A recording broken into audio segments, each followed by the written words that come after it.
Bonjour les chatons, je suis très heureux de vous retrouver sur la chaîne de la chatte. Et dans cette troisième chansonnette humoristique à tendance télééducative, j'aimerais vous parler de celui que l'historien Grégoire de Tours surnommera plus tard le fléau de Dieu.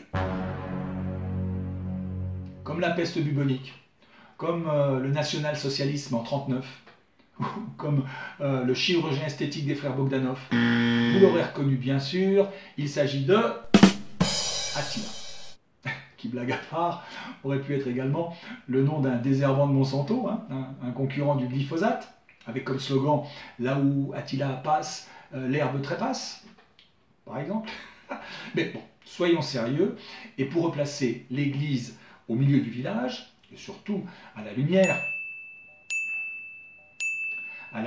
de récentes découvertes archéologiques, on s'est aperçu que Attila, le roi des Huns, n'était pas le colosse que la petite histoire a tenté de laisser dans notre mémoire collective. Non. C'était un homme de petite taille. Oui, comme de nombreux despotes d'ailleurs. Vous prenez Néron, vous prenez Napoléon, Hitler, tous des nabots, prêts à faire n'importe quoi pour se faire remarquer.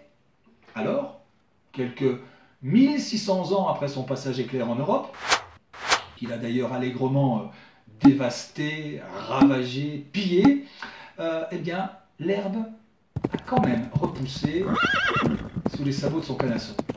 Et aujourd'hui, est-ce qu'on ne pourrait pas réécrire la grande histoire cette fois? Prêtez-moi une oreille attentive, c'est une toute petite chatte que je vous propose aujourd'hui, mais elle est tellement mignonne. Un nain.